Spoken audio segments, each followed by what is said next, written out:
Today, the church falls silent. The candles are extinguished. The altar is dry. And there is no joyful song on our lips. But in the silence of Good Friday, the loudest voice of all speaks, the voice of love. Not a sentimental love, not a fleeting, farewell love, but a love that bleeds,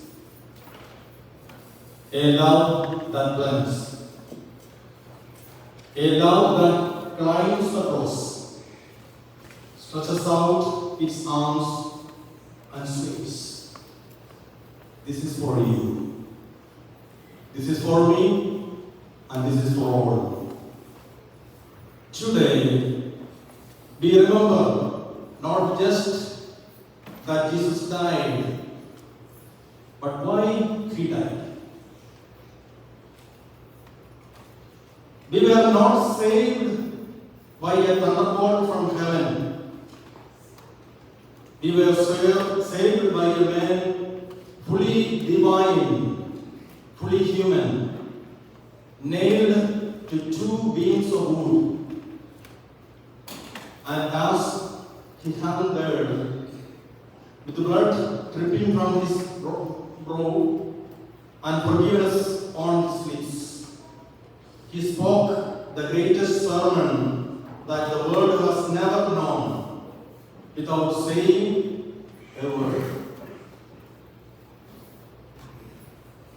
But to understand just how deep that love is, let me tell you a small story.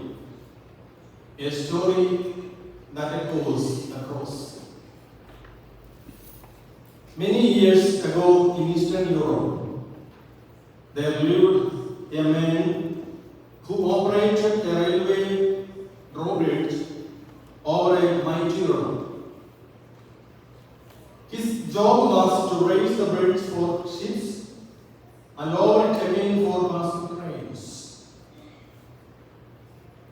This man had a little boy, his only son, a curious child, full of life, who often came to visit his father at work. One day, the boy came as usual, and his father welcomed him with a smile and a hug. But on that day, something went wrong. The father raised the bridge to let a ship pass, unaware that an early passenger train was speeding toward the crossing. As he turned to lower the bridge, he realized in horror his son had fallen into the massive gears of the drawbridge mechanism while playing nearby. The father faced an unthinkable choice: save his son or save the train full of passengers. With tears pouring down his face and screaming in agony, he pulled the lever. The bridge came down. The train passed safely. But his little boy was gone. The passengers on the train had no idea. They laughed, sipped tea, and read newspapers, and not knowing that their lives had just been saved by the greatest sacrifice of all, a father giving up his son. Years later, someone asked the man how he survived that moment. He said quietly, "Every time I hear a train pass, I think you don't know what it cost me. My friends, do you realize what it cost the Father? Do you realize what it cost Jesus to hang on that cross? When the nails pierced his hands, he thought of you. When the thorns cut into his head, he thought of you. When the world mocked him and spit at him, he still loved him. Like the passengers on the train, we go through life so often unaware. We carry burdens, make mistakes, forget to pray, and wonder if we are truly loved. But Good Friday tells us the truth. You are saved more than you can possibly imagine. Jesus did not die for perfect people. He died for the broken, the doubters, the sinners, the weary for us. And from that cross, he didn't offer revenge. He offered forgiveness. Good Friday is not the end of the story, but it is the part we must not rush past. പ്രിയമുള്ളവരെ, ദുഃഖവെള്ളിയുടെ വലിയ സന്ദേശം നമ്മൾ സ്വീകരിക്കുന്ന നല്ല ദിനമാണ്. നാം ഒക്കെ ദൈവത്തെ നോക്കി പലപ്പോഴും ചോദിക്കുന്നൊരു ചോദ്യം, എന്തുകൊണ്ട് എനിക്കിതൊക്കെ സംഭവിച്ചു? എന്തുകൊണ്ടാണ് ദൈവം എന്നെ കൈവിടുന്നത്? എന്തുകൊണ്ടാണ് എന്റെ പ്രാർത്ഥനയ്ക്ക് ദൈവം ഉത്തരം തരാത്തത്? അതിന് കൃത്യമായ ഒരു എക്സാമ്പിൾ ഈശോ തന്നെ എന്റെ ജീവിതത്തിൽ കാണിക്കുന്നുണ്ട്. കുരിശിന്റെ വഴിയുടെ 12-ാം സ്ഥലത്ത് തന്റെ മുമ്പിൽ അതികഠോരമായ പീഡകൾ അനുഭവപ്പെട്ടു കഴിഞ്ഞപ്പോൾ ഈശോ നിലവിളിച്ച മനോഹരമായ പ്രാർത്ഥന നമ്മൾ കേട്ടു. എന്റെ ദൈവമേ, എന്റെ ദൈവമേ, എന്തുകൊണ്ടാണ് നീ എന്നെ കൈവിട്ടത്? ദൈവപുത്രൻ മനുഷ്യരൂപമാർന്നിട്ടും പരമപിതാവിനോട് പുത്രനായ ഈശോ ചോദിച്ചൊരു ചോദ്യം, പിതാവേ, നീ എന്തിനാ എന്നെ കൈവിട്ടത്? നമ്മൾ ഓർക്കേണ്ട കാര്യം, നീ എന്നെ കൈവിട്ടല്ലോ എന്ന് വിളിക്കുന്ന സമയത്ത് പ്രകൃതിക്ക് പോലും മാറ്റങ്ങൾ സംഭവിച്ചു. ദേവാലയത്തിലെ തിരശ്ശീല നടുവെ കീറി, പ്രേതാലയങ്ങൾ തുറക്കപ്പെട്ടു, ഭൂകമ്പമുണ്ടായി, ഇരുള് പരന്നു. ദൈവമില്ല എന്ന് മനുഷ്യൻ പറയുന്ന അതേ സമയത്ത് ഈ ലോകത്തിൽ സംഭവിക്കുന്ന കാര്യങ്ങളാണ് അവിടെ സംഭവിച്ചത്. എന്നിട്ടും ദൈവം, പിതാവായ ദൈവം പുത്രന് മറുപടി കൊടുത്തില്ല. എന്നാൽ ഇതുപോലെ നിലവിളിച്ച ഒരു മനുഷ്യൻ പഴയ നിയമത്തിലുണ്ട്. ദൈവത്തിന്റെ കൂടെ ചാരെ പറ്റി നടന്ന ജോബ് എന്ന് പറയുന്ന മനുഷ്യൻ ദൈവത്തോടൊപ്പം നടന്ന മനുഷ്യനാണ്. പക്ഷേ ഒരു വേള തന്റെ സഹോദരങ്ങളോടൊക്കെ അവൻ പറയും, ദൈവത്തെ സ്നേഹിക്കണം, ദൈവത്തിന് 1-ാം സ്ഥാനം കൊടുക്കണം, ദൈവം മാത്രമാണ് പ്രധാനപ്പെട്ടത്. പക്ഷേ ഒരു വേള ഇതൊക്കെ പറഞ്ഞു നടന്ന ജോബിന്റെ ജീവിതത്തിലേക്ക് ഈ സഹനങ്ങളുടെ വലിയ കുമാരൻ കടന്നു വന്നപ്പോൾ അവൻ ഒരിക്കൽ ദൈവത്തോട് പരാതി പറഞ്ഞു. എന്താണ് അവൻ പറഞ്ഞ പരാതി എന്നറിയാമോ? അവൻ ഇപ്രകാരം പറയുകയാണ്, ഞാൻ ജനിച്ചു എന്ന വാർത്ത എന്റെ അപ്പന്റെ ചെവികളിൽ ഏതവനാണോ എത്തിച്ചത് അവൻ ശപിക്കപ്പെടട്ടെ എന്ന് ജോബ് പ്രാർത്ഥിക്കട്ടെ. ഒരു നാൾ ദൈവത്തിന്റെ കൂടെ നടന്ന് ദൈവം കരുതുന്നത് സ്വന്തമാക്കിയ മനുഷ്യൻ കഠോരമായ വേദനയുടെ നടുവിൽ ഇപ്രകാരം പറയുകയാണ്, ഞാൻ ജനിച്ചു എന്ന വാർത്ത എന്റെ അപ്പന്റെ ചെവിയിൽ ആര് കൊണ്ട് എത്തിച്ചോ അവൻ ശപിക്കപ്പെടട്ടെ. ഇത്രയും പറഞ്ഞു കഴിഞ്ഞപ്പോ ദൈവം കാർമേഘത്തിൽ ഈ ജോബിന്റെ അടുക്കിലേക്ക് ഇറങ്ങി വന്നിട്ട് ചില ചോദ്യങ്ങൾ ചോദിക്കുന്നത് വളരെ രസകരമാണ്. ഇന്ന് ഈ അഡോറേഷന്റെ സമയത്ത് ഞാൻ ഇന്ന് വായിച്ച ഭാഗം അതാണ്. ജോബിന്റെ പുസ്തകം 38-39 അധ്യായങ്ങൾ. അതിലെ ചില വാക്യങ്ങൾ നിങ്ങളോട് ഞാൻ സൂചിപ്പിക്കാം. അവിടെ ജോബിനോട് ദൈവം കാർമേഘത്തിൽ ഇറങ്ങി വന്ന് പ്രകാരം ചോദിക്കുകയാണ്, ഞാൻ ഭൂമിക്ക് അടിസ്ഥാനമിട്ടപ്പോൾ നീ എവിടെയായിരുന്നു? കുഞ്ഞുങ്ങൾ തീറ്റ കിട്ടാതെ ദൈവത്തോട് നിലവിളിക്കുമ്പോൾ തീറ്റയ്ക്ക് വേണ്ടി പറന്നറിയുന്ന കാക്കയ്ക്ക് തീറ്റ എത്തിച്ചു കൊടുക്കുന്നത് ആരാണ്? ദൈവം ചോദിക്കുകയാണ്, കുഞ്ഞുങ്ങൾ തീറ്റ കിട്ടാതെ ദൈവത്തോട് നിലവിളിക്കുമ്പോൾ തീറ്റയ്ക്ക് വേണ്ടി പറന്നലയുന്ന കാക്കയ്ക്ക് തീറ്റ കൊടുക്കുന്നത് ആരാണ്? നീയാണോ?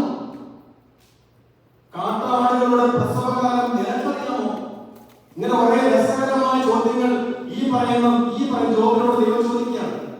അടുത്ത പ്രാവശ്യമാണ് പറയുന്നത്, കുതിരയ്ക്ക് കരുത്ത് കൊടുക്കുന്നത് നീയാണോ? നിനക്ക് മുതലയെ ചൂണ്ടയിട്ട് പിടിക്കാൻ പറ്റുമോ? അന്ധകാരത്തിന്റെ പാർപ്പിടം എവിടെയാണ് ജോബെ നിനക്കറിയാമോ? മഴയ്ക്ക് ഒരു ജനീനാവുണ്ടോ?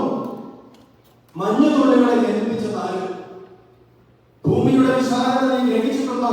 അറിയാമെങ്കിൽ പറ. തിമിംഗലത്തിന് തീറ്റ കൊടുക്കുന്നത് നീയാണ്. ഈ 37-39 അധ്യായങ്ങൾ ദൈവം ഈ ജോബിന്റെ അടുക്കിലേക്ക് ഇറങ്ങി വന്ന് ഇപ്രകാരം 100 കൂട്ടം ചോദ്യങ്ങൾ ചോദിക്കുമ്പോൾ ജോബ് അങ്ങ് പത്തി മടക്കിയിട്ട് ജോബ് ഇപ്രകാരം ദൈവത്തോട് പറഞ്ഞു, ദൈവമേ ഞാൻ നിസ്സാരനായ മനുഷ്യൻ, ദൈവം തന്നു, ദൈവം എടുത്തു, അവന്റെ നാമം വാഴ്ത്തപ്പെട്ടെ. പ്രിയമുള്ളവരെ, ഒരു വേള തന്റെ സന്തോഷത്തിന് നടുവിൽ ദൈവത്തോടൊപ്പം ആയിരുന്നു. ഇന്ന് കഠോരമായ വേദനകൾ വന്നപ്പോൾ അവൻ ദൈവത്തെ മറന്നു. ആ മറന്നു കഴിഞ്ഞപ്പോൾ ഈ ജോബിന്റെ അടുക്കലേക്ക് ദൈവം ഇറങ്ങി വന്നു. എന്നാണ് നമ്മൾ ഓർക്കേണ്ട കാര്യം. ഈശോ ഇങ്ങനെ കഠോരമായ വേദനകൾ കടന്നുപോയപ്പോ ദൈവം ഇറങ്ങി വന്നില്ല, നിശബ്ദമായി. അവസാനം ഈ ഈശോ ഇങ്ങനെ പ്രാർത്ഥിച്ചു, പിതാവേ അങ്ങേക്ക് ഇഷ്ടമാണെങ്കിൽ ഞാനിത് കുടിച്ചോളാം, പിതാവേ അങ്ങേക്ക് ഇഷ്ടമാണെങ്കിൽ ഞാനിത് സഹിച്ചോളാം എന്ന് പറഞ്ഞു കഴിഞ്ഞപ്പോ ഇവിടെ വചനം പറയുകയാണ്, ഭൂമി കുലുങ്ങി. പിതാവായ ദൈവത്തിന്റെ ഹിതത്തിന് പുത്രനായ ഈശോ സമർപ്പണം നടത്തി കഴിഞ്ഞപ്പോൾ ഭൂമിക്ക് പോലും മാറ്റമുണ്ടായി. പ്രിയമുള്ളവരെ, എന്തിനാണ് ഈ ഈശോ ഇങ്ങനെ സഹിക്കാനായി പിതാവായ ദൈവം വിട്ടുകൊടുത്തത്? എന്തിനാണ്? ജോബിന്റെ പ്രാർത്ഥനയ്ക്ക് ദൈവം ഉത്തരം കൊടുത്തു. പുത്രൻ വേദനിക്കുമ്പോൾ ഉത്തരം കൊടുക്കുന്നില്ല. പക്ഷെ ആ പിതാവ് എന്തെടുക്കുകയായിരിക്കും? നിങ്ങൾ പറഞ്ഞു, ഈ പുത്രൻ എങ്ങനെ സഹിക്കുമോ പിതാവായ ദൈവം എന്തെടുക്കുകയായിരിക്കും? മാനവിക്കണം. പുത്രൻ സഹിക്കുന്നതിലേറെ വേദനകൾ ഈ പിതാവ് സഹിച്ചിട്ടുണ്ട്. എന്തിനു വേണ്ടി? എനിക്കും നിങ്ങൾക്കും വേണ്ടി. ഈശോയ്ക്ക് ഏറ്റ അപമാനം ഒന്ന് മനസ്സിൽ കണ്ടേ. കന്നത്ത് അടിക്കുന്നു, കവിളത്ത് തുപ്പുന്നു, കരളിൽ കുത്തുന്നു, കാരമുള്ള കിരീടം തലയിൽ ചുമത്തുന്നു, കരുണയില്ലാത്ത വിധിവാചകം ഉച്ചരിക്കുന്നു. ഈശോയ്ക്കുണ്ടായ സംഭവമാണ്. അവന്റെ കണ്ണത്തടിക്കുന്നു, കവിളത്ത് തുപ്പുന്നു, ഹൃദയത്തിൽ ഈ കുന്തം കുത്തിയിറക്കുന്നു, കാരമുൾ കിരീടം അവന്റെ നെറുകം തലയിൽ വെച്ചു കൊടുക്കുന്നു, കരുണയില്ലാത്ത വിധിവാചകം ഉച്ചരിക്കുന്നു. ഈശോ എന്തിനാണ് ശ്രമിച്ചത്? നമുക്കൊരു മാതൃക തരാനാണ്. നമ്മളോട് ഈശോ പറയുന്നത് എന്താ പറയുന്നത്? ഈശോയെ അനുഗമിക്കാനാണ് പറയുന്നത്, അല്ലേ? ഈശോയെ അനുഗമിക്കാൻ അവൻ പറയുമ്പോൾ അവൻ കടന്നു പോകുന്ന വഴികൾ നമ്മുടെ മുമ്പിൽ വെച്ചിട്ടുണ്ട്. പ്രിയമുള്ളവരെ, ഈ 5 വാക്യങ്ങൾ മനസ്സിലേക്ക് കൊണ്ടുവന്നേ. ഈ അനുദിന ജീവിതം നടക്കുന്നതാണ്. ചിലരെങ്കിലൊക്കെ പറയാറുണ്ട്, അച്ഛാ ഓർക്കാപ്പുറത്ത് ഏറ്റ ഒരു അടിയായിരുന്നു അത്. എന്ത്?